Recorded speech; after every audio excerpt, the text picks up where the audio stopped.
سلوا روما وقيصرها، سلوا فرسا وكسراها، سلوهم كيف. بسم الله الرحمن الرحيم، نحمده ونصلي ونسلم وبارك عليه. أعوذ بالله من الشيطان الرجيم، بسم الله الرحمن الرحيم. أولئك على هدى من ربهم وأولئك هم المفلحون.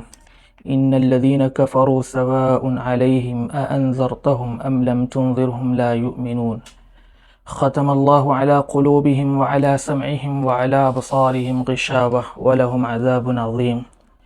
ومن الناس من يقول آمنا بالله وباليوم الآخر وما هم بمؤمنين يخادعون الله والذين آمنوا وما يخدعون إلا أنفسهم وما يشعرون. في قلوبهم مرض فزادهم الله مرضا ولهم عذاب أليم بما كانوا يكذبون. وإذا قيل لهم لا تفسدوا في الأرض قالوا إنما نحن مصلحون. صدق اللہ العظیم. عزیزان گرامی، یہ تفسیر کا سلسلہ چل رہا تھا اور آج تفسیر کی تیسری کڑی ہے. آج جیسا کہ اس سے پہلے سورۃ البقرہ کی اسٹارٹنگ ہوئی تھی، اور سورۃ البقرہ کے اندر جس طریقے سے مومنوں کی صفات بیان کیے گئے تھے، اس آیتوں میں مومن کے تو صفات نہیں ہیں، لیکن اس آیت میں ایک کافر گروہ ڈس بلیور کا تذکرہ ہوگا اور منافقوں کا تذکرہ ہوگا اس میں. اور پیچھے 6 صفات گنائی تھیں کہ مومن ہونے کے لیے کیا ضروری ہے. مومنوں کی جو صفات ہیں، جو مومنوں کے اوصاف ہیں، قرآن پاک نے بڑی وضاحت کے ساتھ یہ بیان کر دیا کہ مومن ہونے کے لیے ہمیں کیا کرنا پڑے گا، مومن ہونے کے لیے کیا چیز اور کیا چیز کو اپنانا پڑے گا، ہمیں کیا اسٹریٹجی ہمیں اپنے اندر اپنانی ہوگی. اس طریقے سے بتایا تھا کہ قرآن در حقیقت مومنوں کے لیے اتارا گیا تھا، متقیوں کے لیے اتارا گیا تھا. اور اب ظاہر سی بات ایک سوال یہ پیدا ہو سکتا ہے کہ قرآن متقیوں کے لیے اتارا گیا تھا تو پھر اس سے انسان کیسے فائدہ اٹھا سکتا ہے؟ متقی تو مسلمان ہوتے ہیں.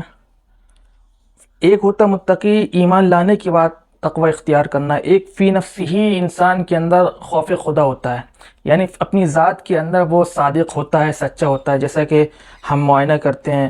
کہ غیروں کے اندر بھی بہت سارے ایسے لوگ ہوتے ہیں جو فی نفس ہی اپنی ذات میں مخلص ہوتے ہیں، کسی کے ساتھ دھوکہ دہی نہیں کرتے ہیں، کسی کے ساتھ ظلم نہیں کرتے ہیں، کسی کو تکلیف نہیں پہنچاتے ہیں.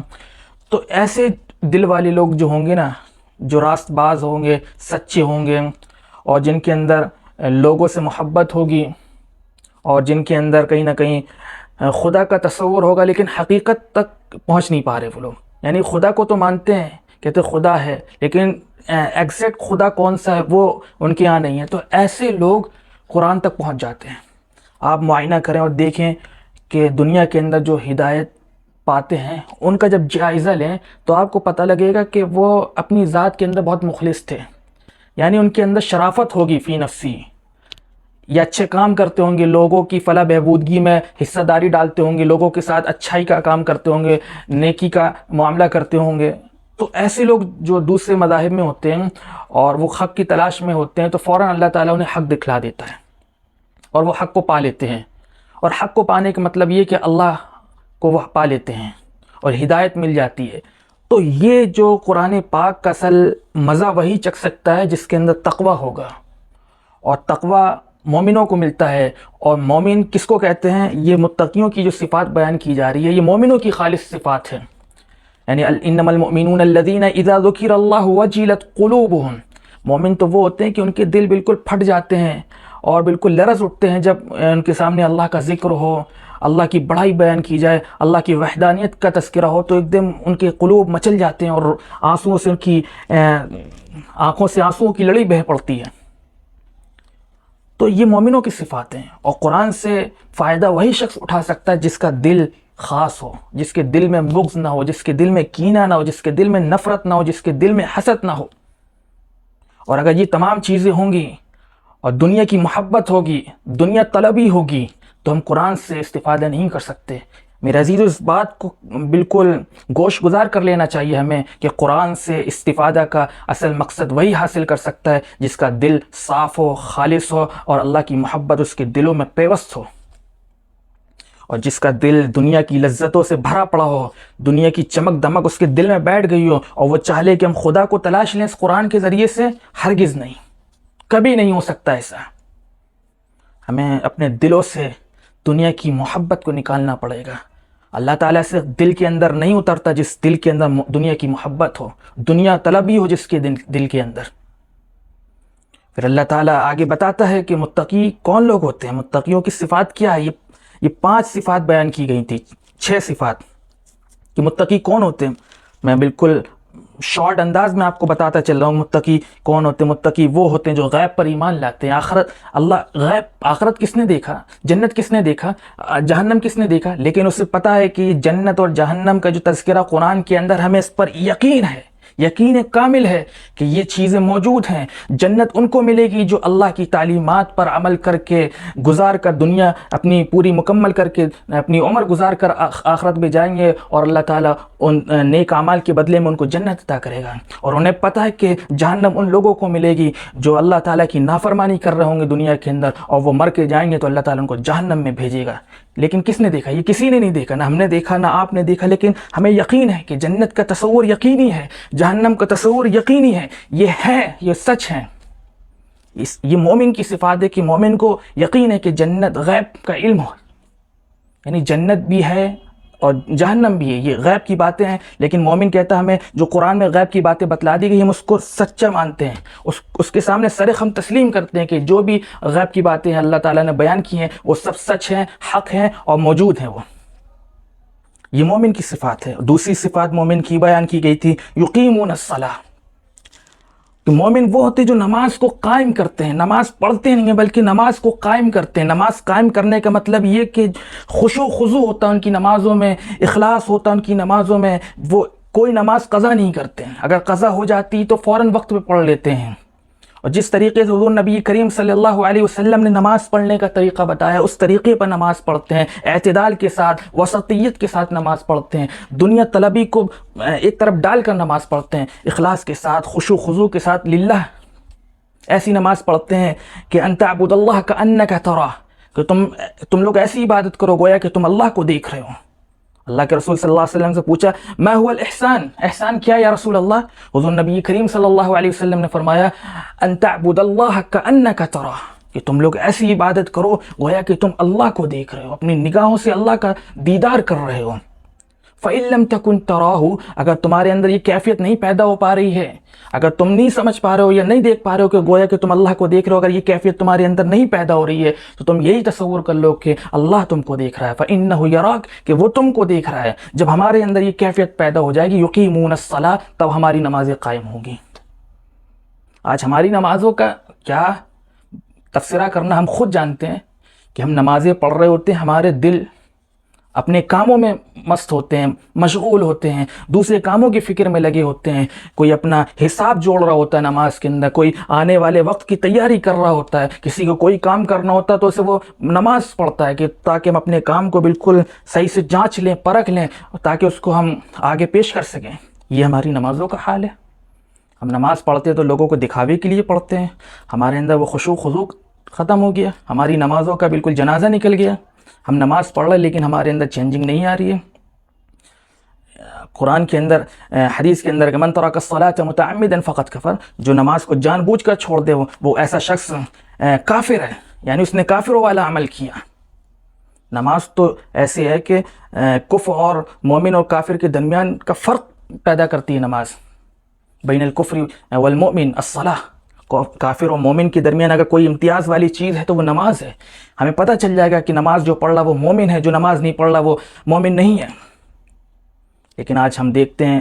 کہ مرضی ہوئی تو نماز پڑھ لی، نہیں مرضی ہے تو کوئی افسوس نہیں، نمازیں ہماری قضا ہو رہی ہیں، ہمیں کوئی افسوس نہیں ہے، نمازیں چھوٹ رہی، کوئی افسوس۔ وہ ایک الگ بات ہے کہ کوئی عذر پیش آ جائے، کوئی مصلحت آ جائے، اس کی وجہ سے کوئی تکلیف در آئے اور اس کی وجہ سے نماز نہیں ہو پا رہی تو اس کی قضا ہوگی۔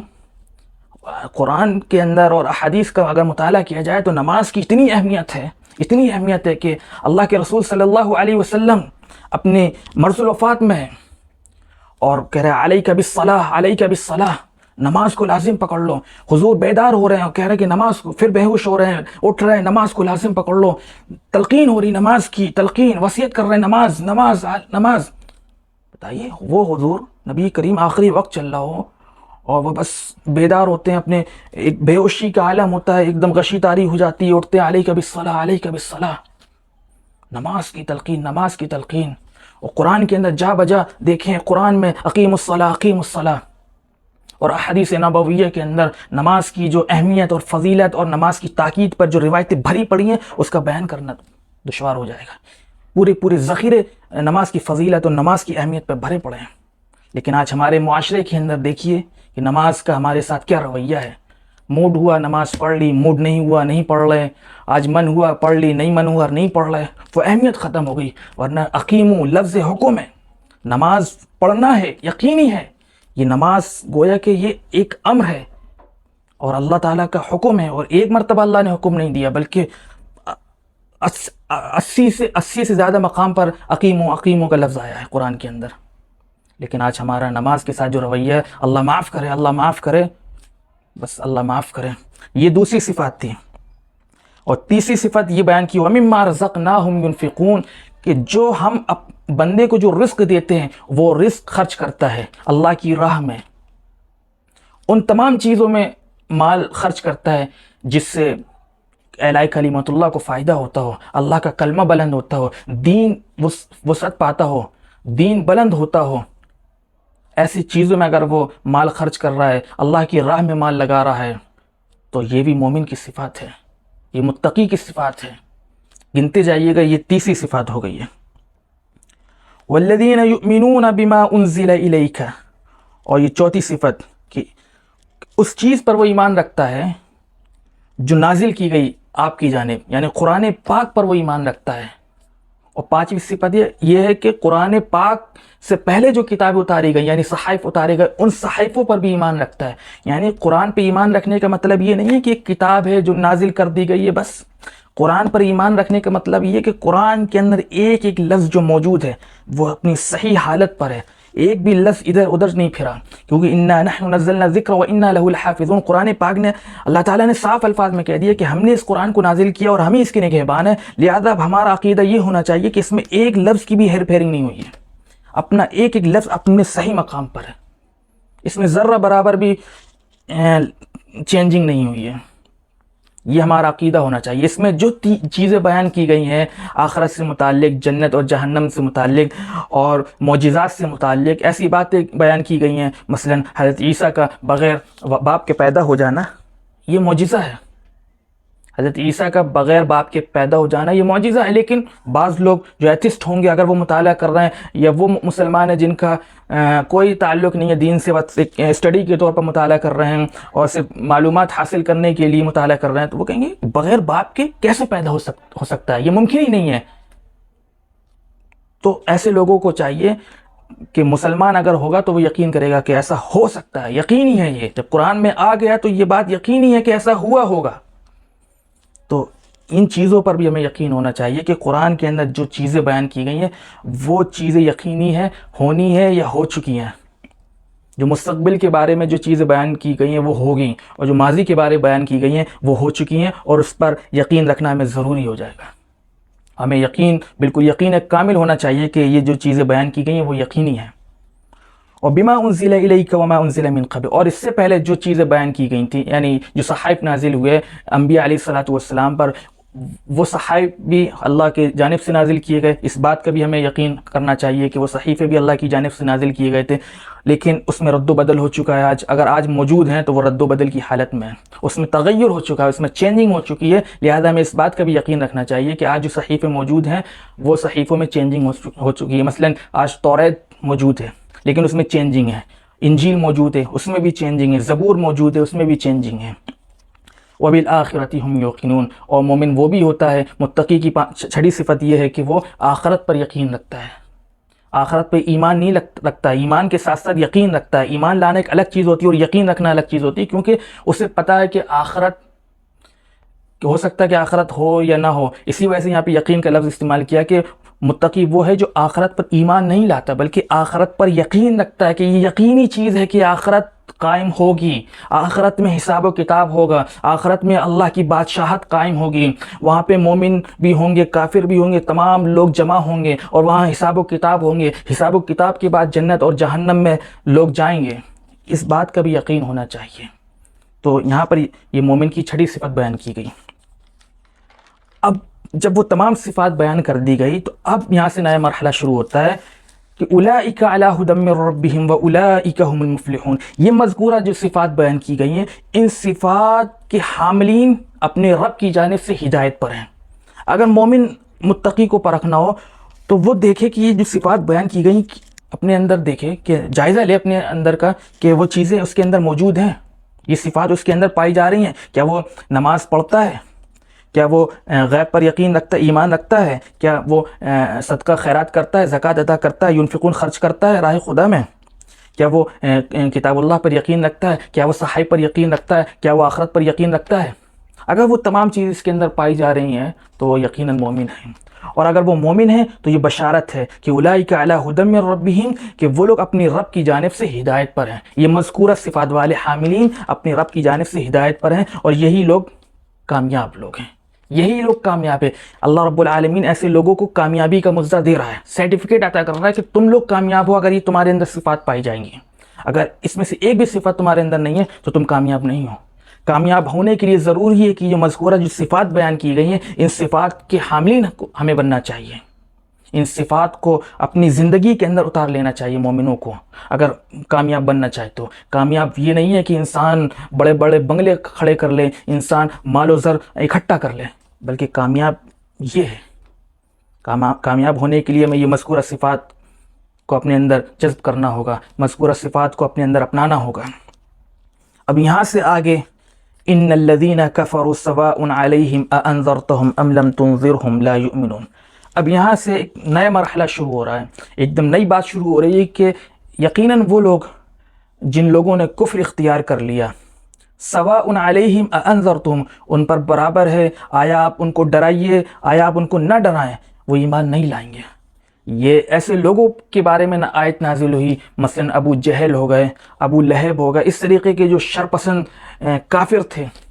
حضور نبی کریم صلی اللہ علیہ وسلم نے ابتدائی دور میں مکے کے اندر حضور نبی کریم صلی اللہ علیہ وسلم نے ان لوگوں کو دعوتیں دیں، خوب دعوتیں دیں، ابو جہل کے پاس خوب گئے، دعوت دی، لیکن ابو جہل کا رویہ، اس کے اوپر تو مستقل ایک پوری سورت اللہ تعالیٰ نے نازل کر دی، تبت یدا ابی لہب وتب ما اغنى عنه ماله وما كسب سيصلى نارا ذات لهب وامرأته حمالة الحطب في جيدها حبل من مسد۔ یہ پوری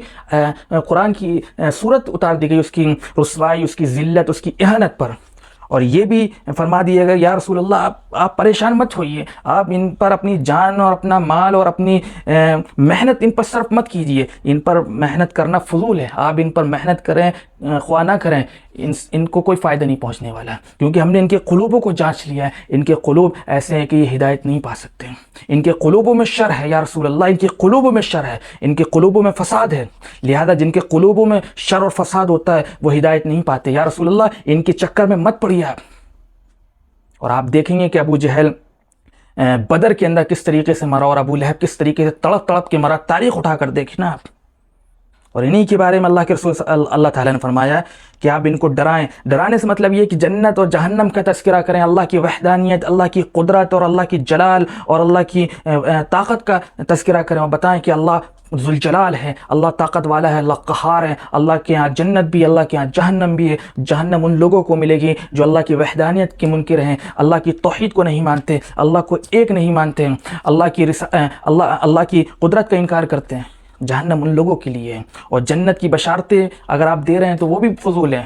کیونکہ اللہ کو نہیں مان رہے تو وہ جنت بھی ان کے لیے نہیں ہے۔ تو یہ تسلی دے رہے ہیں اللہ رب العالمین، حضور نبی کریم صلی اللہ علیہ وسلم کو تسلی دے رہے ہیں کہ آپ انہیں خواہ ڈرائیں یا نہ ڈرائیں، ان پر کوئی فرق نہیں پڑتا، وہ ایمان نہیں لانے والے ہیں۔ ختم اللہ علی قلوبہم وعلی سمعہم، اللہ تعالیٰ نے ان کے دلوں میں مہریں لگا دی ہیں، یعنی ان کے قلوبوں میں مہر لگانے مطلب یہ نہیں ہے کہ فزیکلی طور پر مہر لگا دی، بلکہ ان کے قلوبوں کو بند کر دیا ہے، ان کے قلوبوں میں ہدایت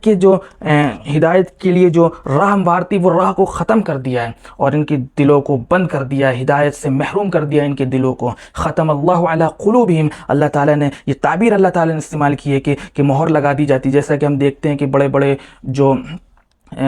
چیزیں ہوتی ہیں، آفس ہوتے ہیں، اور جہاں قیمتی چیزیں ہوتی ہیں تو وہاں تالا لگانے کے بعد مہر لگا دی جاتی ہے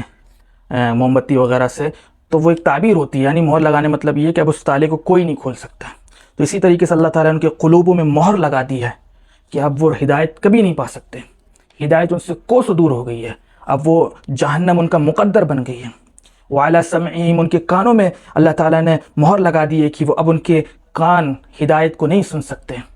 ہدایت کی باتیں ان کے کانوں تک نہیں جائیں گی، اگر وہ کانوں تک چلی بھی گئیں تو اس سے کوئی فائدہ نہیں ہونے والا ہے۔ ورنہ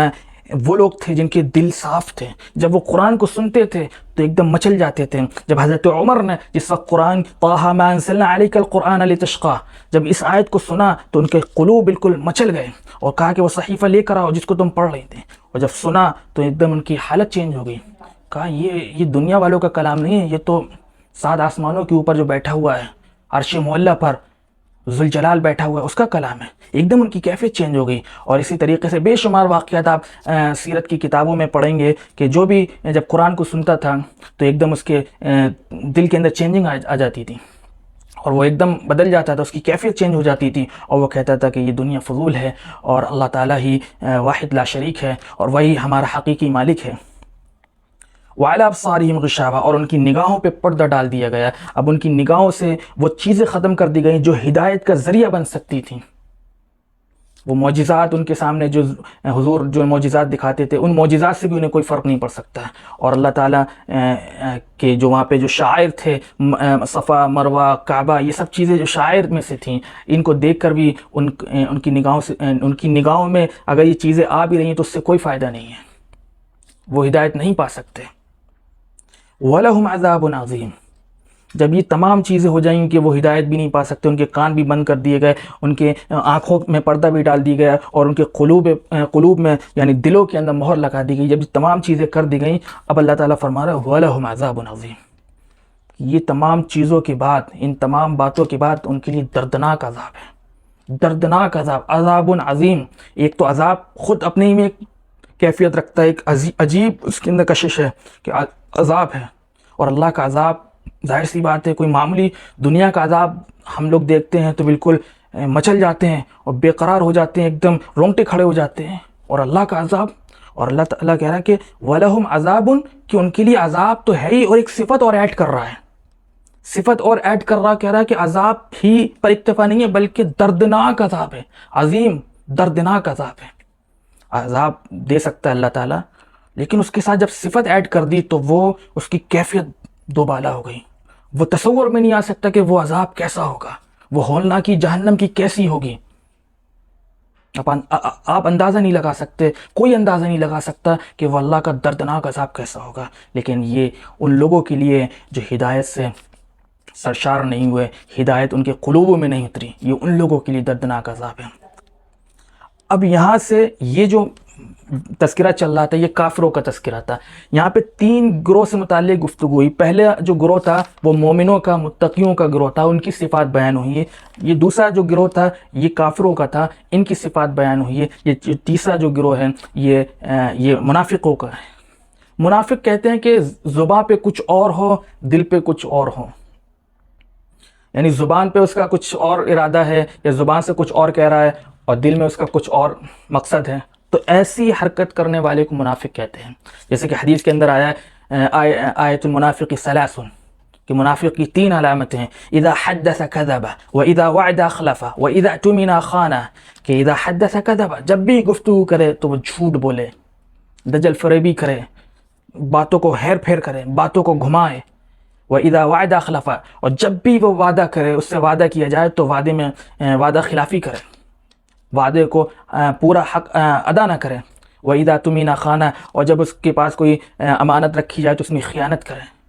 یہ 3 صفات بیان کی گئی ہیں، یہ علامت بیان کی گئی، ورنہ اور بھی علامتیں ہیں اس کی۔ تو یہ منافقوں کا تذکرہ ہے یہاں پر۔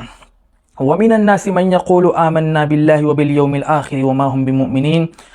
کہ لوگوں میں سے وہ لوگ جو کہتے ہیں کہ ہم آمنا باللہ، کہ ہم اللہ پر ایمان لاتے ہیں اور آخرت پر ایمان رکھتے ہیں، حالانکہ وہ مومن نہیں ہوتے ہیں۔ قرآن کہہ رہا ہے کہ وہ مومن نہیں ہیں۔ زبان سے تو کہہ رہے ہیں کہ ہم ایمان لا رہے ہیں، اللہ پر ایمان لا رہے ہیں اور آخرت پر ایمان لا رہے ہیں، لیکن قرآن کہہ رہا ہے، اللہ تعالیٰ کہہ رہا ہے کہ وہ مومن نہیں ہیں، وہ مومن نہیں ہیں، ان کی زبان پر آپ نہ جائیے۔ مدینہ کے اندر اس طریقے سے جب حضور نبی کریم صلی اللہ علیہ وسلم ہجرت کر کے پہنچے اور مدینہ میں اثر و رسوخ مسلمانوں کا وسیع تر ہوا، مسلمانوں کو قوت و طاقت ملی، تو جو منافق ٹائپ کے لوگ تھے یہ اپنے اندر ایک طریقے سے خوف محسوس کرنے لگے اور کہا کہ مسلمانوں کا اقتدار بڑھ رہا ہے، اب یہاں پہ رہنا مشکل ہو جائے گا، یا تو ان کے رنگ میں رنگ جائیے۔ لہٰذا ان لوگوں نے مسلمانوں کے رنگ میں اپنے آپ کو رنگ لیا۔ تو کیا کرتے تھے؟ زبان پہ تو اپنے آپ کو، جسے آج ہمارے معاشرے میں بھی ہوتا ہے، لیکن اس وقت جو منافق تھے وہ منافق اعتقادی تھے، یعنی دل سے وہ کافری تھے، دل سے اللہ کو نہیں مانتے تھے، بس زبان سے بس کہ ہاں بس لوگوں میں گئے اور ان کے سامنے گفتگو کر لی، ہاں اللہ بہت بڑا ہے اور حضور ہمارے نبی ہیں، رسول ہیں، اور جو کچھ لے کر آ رہے ہیں وہ سب کچھ سچا ہے، ان پر جو چیز نازل ہو رہی ہے وہ اللہ کی جانب سے نازل ہو رہی ہے۔ وہ سب مومنوں کے ساتھ بیٹھ کر دو تین باتیں کر کے مومنوں کے دل کو بہلانے، کیونکہ مومنوں کے اندر جو صفات ہے وہ یہ ہے کہ جب بھی اللہ اور اس کے رسول کی بات ہوتی ہے تو مومن کے قلوب مچل جاتے ہیں، بے چین ہو جاتے ہیں، پھر وہ بھول جاتے ہیں کہ سامنے والا کیسا ہے۔ اور یہی منافق، اس طریقے کے جو منافق ہوتے ہیں وہ مومنوں کی یہی صفت سے فائدہ اٹھاتے ہیں۔ آج انٹرنیٹ میں بھی دیکھیں، آج جب بھی منافق کو اٹریکشن چاہیے ہوگی تو اس طریقے کی حربیں اختیار کرتے ہیں، مسلمانوں کے سامنے اللہ کی بات کر دیں گے کہ اللہ نے مجھے یہ مال دیا، یہ دولت دی، رسول سے مجھے بڑی محبت ہے، وہ مومن مچل جائیں گے، حال اسٹیٹس لگانے لگیں گے اور ان کا تذکرہ کرنے لگیں گے اپنی محفلوں میں، اپنی مجلسوں میں، اور ایک دوسرے کو شیئر کرنے لگیں گے۔ تو یہ مومنوں کی علامت ہے کہ ایک دم مچل جاتے ہیں۔ صبر کرنا چاہیے اور اس کو سامنے والے کو جانچنا چاہیے، پرکھنا چاہیے کہ واقعی یہ جو کہہ رہا ہے اس کے اندر واقعی یہ چینجنگ آئی ہے، یہ جو کہہ رہا ہے اپنی بات میں سچا ہے، یا صرف ہمارے ساتھ کھیل رہا ہے، کھلواڑ کر رہا ہے ہمارے ساتھ، ہمارے جذبات سے کھیل رہا ہے۔ تو یہ منافقوں کی علامت ہوتی ہے، زبان پہ کچھ اور ہوگا اور دل میں کچھ اور ہوگا۔ تو اللہ تعالیٰ کہہ رہا ہے ایسے لوگ مومن نہیں ہیں، یہ صرف ظاہری وضاحت کے ساتھ ایسا تصور دیتے ہیں کہ یہ واقعی مومن ہے، لیکن ان کا مومن سے کوئی تعلق نہیں ہے، ان کے اندر ایمان ذرہ برابر بھی نہیں اترا۔ یخادعون اللہ والذین آمنوا، یہ لوگ اللہ کو اور مومنوں کو دھوکہ دے رہے ہیں، یعنی اپنی اس حرکت سے مومنوں کو اور اللہ کو دھوکہ دے رہے ہیں کہ مومن بیچارے سمجھ رہے ہیں کہ واقعی یہ مسلمان ہیں، تو یہ سمجھ رہے ہیں کہ ہم مومنوں کو دھوکہ دے دیں گے، لیکن قرآن کہہ رہا ہے کہ یہ اللہ اور مومنوں کو دھوکہ دے رہے ہیں۔ اب آگے کہہ رہا ہے کہ وما یخدعون الا انفسهم وما یشعرون، وہ دھوکہ نہیں دے رہے مگر اپنی ذات کو، وما یشعرون، اور انہیں اس بات کا اندازہ بھی نہیں ہے، اس بات کا ان کو وہ احساس بھی نہیں ہے۔ وہ سمجھ رہے ہیں کہ ہم مومنوں کو دھوکہ دے رہے ہیں کہ مومنوں کے پاس جائیں گے، مومنوں سے راز لے لیں گے اور راز لے کر دوسروں کے پاس جا کے راز افشا کر دیں گے، ایسا نہیں ہے۔ اللہ تعالیٰ نے حضور نبی کریم صلی اللہ علیہ وسلم کو بتلا دیا تھا کہ یہ منافق ہے، نام دے کر بتا دیا تھا کہ یہ فلاں فلاں منافق، ان سے محفوظ رہیے گا، ان سے بچتے رہیے گا، اور اپنے مومن بھائیوں کو بھی بتا دیجیے گا کہ ایسے ایسے لوگوں سے بچیں۔ عبداللہ ابن ابی، یہ سب جو بڑے بڑے جو منافق تھے، ان کے بارے میں اللہ تعالیٰ نے حضور نبی کریم صلی اللہ علیہ وسلم کو متنبہ کر دیا تھا کہ ایسے ایسے منافقوں کے سامنے اسلام کی خیر کی باتیں مت کیجیے گا، اسلام کی اعلیٰ کلمت اللہ کی باتیں مت کیجیے گا، اسلام کے سربلندی کی باتیں مت کیجیے گا، کیونکہ یہ ایسے لوگ ہیں جو یہاں سے باتیں سن کر ان کے پاس جا کر بتائیں گے۔ پھر آگے فرماتے فی قلوبہم مرض، ان کے دلوں میں مرض ہے، بیماری ہے۔ کون سی بیماری ہے؟ شک کی بیماری۔ حضرت عبداللہ ابن مسعود فرماتے ہیں کہ مرض سے مراد شک کی بیماری ہے، ان کے دلوں میں شک پڑ گیا، اللہ تعالیٰ نے شک ڈال دیا ان کے دلوں میں کہ اب وہ تذبذب میں ہیں، اب وہ ایمان نہیں لا سکتے، وہ صرف ظاہری وضاحت کے ساتھ مسلمان ہیں، ٹوپی لگ جائے گی، اور جس طریقے سے لوگ ہمارے یہاں بھی، ہمارے معاشرے میں بھی لوگ بس ٹوپی لگا کے اپنے ادھر ادھر بس اسلامی جو احکامات ہیں، جو چیزیں اس کو ادا کر لیا، بس اس کے بعد اپنی اصلی حالت میں آ گئے۔ تو اسی طریقے سے ان کی دلوں میں مرض ہے، اور وہ مرض کیا؟ شک کا مرض ہے، اور وہ شک میں مبتلا ہو گئے۔ یہ قرآن نازل ہو رہا کہ اللہ کی جانب سے نازل ہو رہا، یہ محمد جو آئے ہیں واقعی اللہ کی طرف سے پیغمبر بن کر آئے ہیں، یہ شک ڈال دیا اللہ تعالیٰ نے، اور یہ شک اس وجہ سے ڈالا کیونکہ ان کے اندر نفاق تھا۔ فزادہم اللہ مرضا، اور اللہ تعالیٰ نے مزید یہ کیا کہ ان کی اس شک کو مزید بڑھا دیا، شک کو اور مزید بڑھا دیا کہ تم اس شک میں مزید بڑھ جاؤ۔ اللہ تعالیٰ نے ان کی شک میں مزید اضافہ کر دیا تاکہ تم اب ہدایت کو پا ہی نہ سکو، ہدایت سے بالکل دور ہو جاؤ۔ تو اللہ تعالیٰ نے یہ منافقوں کے ساتھ کیا تاکہ ان کے شک میں مزید اضافہ کر دیا کہ تم شک میں مبتلا رہو اور ہدایت سے بالکل دور ہو جاؤ۔ وَلَهُمْ عَذَابٌ علیم، اور ایسے منافقوں کے لیے بھی اللہ تعالیٰ نے دردناک عذاب تیار کر رکھا ہے، کیونکہ یہ لوگ زیادہ خطرناک ہوتے ہیں، کیونکہ ان کے بارے میں آج منافق اعتقادی تو نہیں ہے لیکن آج منافق ہے، لیکن اعتقاد تو نہیں رکھتے اس طریقے کا، لیکن آج بھی منافق پائے جاتے ہیں، اپنی حرکتوں سے جھوٹ بولنا، وعدہ خلافی کرنا، نماز نہ پڑھنا، اس طریقے کی جو چیزیں ہوتی ہیں یہ منافقوں کی علامت میں سے ہیں، ہمیں ان سے بچنا چاہیے۔ تو ان منافق اعتقاد رکھنے والے ایسے منافقوں کے بارے میں اللہ تعالیٰ کہہ رہا ہے وَلَهُمْ عَذَابٌ علیم، ایسے لوگوں کے لیے دردناک عذاب ہے، بِمَا كَانُوا يَكْذِبُونَ، اس بنیاد پر جو وہ جھوٹ بکا کرتے تھے، کافروں کے پاس جا رہے ہیں، ان سے عجیب و غریب باتیں کر رہے ہیں، مسلمانوں کے راز افشا کر رہے ہیں کہ یہ ایسا کر رہے ہیں، یہ تیاری کر رہے ہیں، اس جنگ میں جانے کی تیاری ہو رہی ہے، اس جنگ میں جانے کی تیاری ہو رہی ہے، یہ کر رہے ہیں، وہ کر رہے ہیں، اور مومنوں سے جھوٹ بولتے تھے، ان کی باتیں مومنوں کو نہیں بتاتے تھے، بما كانوا يكذبون، جھوٹ بکتے تھے کہ نہیں وہ اپنے کام میں لگے ہوئے ہیں، اور وہ نہیں چاہتے جنگ کرنا، تو اس طریقے کی یہاں کی باتیں تو وہاں ظاہر کر دیتے تھے، لیکن وہاں کی باتیں مومنوں کو نہیں بتاتے تھے بلکہ جھوٹ بتاتے تھے۔ تو یہ اسلام کے کھلا، بالکل اسلام کے چھپے ہوئے دشمن تھے۔ جب چھپے ہوئے دشمن تھے تو اللہ تعالیٰ نے ان کے لیے بھی ایک صفت ایڈ کر دی ہے، وَلَهُمْ عَذَابٌ علیم کی صفت ایڈ کر دی ہے، یعنی ان کے ساتھ ان کے لیے بھی عذاب ہے، لیکن عذاب معمولی عذاب نہیں ہے، ہلکا پھلکا عذاب نہیں ہے، بلکہ دردناک عذاب ہے، ہیبت ناک عذاب ہے، بھیانک عذاب ہے، ایسا عذاب ہے ہم اور آپ تصور بھی نہیں کر سکتے، ہماری نگاہیں اس عذاب کو سوچ بھی نہیں سکتی، پھٹ جائیں گی ہماری نگاہیں اگر اس عذاب کا تصور بھی ہمارے ذہنوں کے اندر آ جائے، ذہن پھٹ جائیں گے، دل پھٹ جائے گا، وہ عذاب اس قدر بھیانک ہوگا۔ وَإِذَا قِيلَ لَهُمْ لَا تُفْسِدُوا فِي الْأَرْضِ قَالُوا إِنَّمَا نَحْنُ مُصْلِحُونَ، اور جب ان لوگوں سے کہا جاتا ہے کہ لا تفسدوا فی الارض، زمین میں فساد مت مچاؤ، تو وہ کہتے ہیں، الٹا جواب دیتے ہیں انما نحن مصلحون، جیسا کہ آج ہم دیکھ رہے ہیں اسرائیل کے اندر کس طریقے سے غزہ کی مسلمانوں کو مارا جا رہا ہے، تڑپایا جا رہا ہے، اور ان پر ظلم و ستم کے پہاڑ توڑے جا رہے ہیں، لیکن جب ان سے کہا جاتا ہے تو کہتے ہیں وَإِذَا قِيلَ لَهُمْ لَا تُفْسِدُوا فِي الْأَرْضِ، کہ تم لوگ زمین میں کیوں فساد مچاتے ہو، تو کہتے ہیں ہم زمین میں کہاں فساد مچا رہے ہیں، ہم تو مصلح ہیں، ہم تو اصلاح کرنے والے ہیں۔ تو اس زمانے میں بھی منافقوں کی علامت تھی کہ جب ان سے کہا جاتا کہ فساد کیوں مچا رہے ہو، تم یہاں کی وہاں، وہاں کی یہاں کر رہے ہو، اور بھی اپنی ذات سے جو شر پھیلا رہے ہو، تو ایسا کیوں کر رہے ہو، تو وہ الٹا جواب دیتے نہیں ہم ایسا کچھ نہیں کر رہے، ہم تو مصلح ہیں۔ تو یہ آج کی مختصر سی تفسیر تھی، باتیں تو بہت ساری عرض کرنی ہوتی ہے، لیکن وقت کی بھی وقت بھی مد نظر رہتا ہے۔ اللہ سے دعا ہے کہ اللہ تعالیٰ کہنے سے زیادہ عمل کی توفیق عطا فرمائے، اور اس سلسلے کو یوں ہی جاری و ساری فرمائے۔ وآخر دعوانا ان الحمد للہ رب العالمین، والسلام علیکم ورحمۃ اللہ۔ سلوا روما وقيصرها، سلوا فرسا وكسراها، سلوا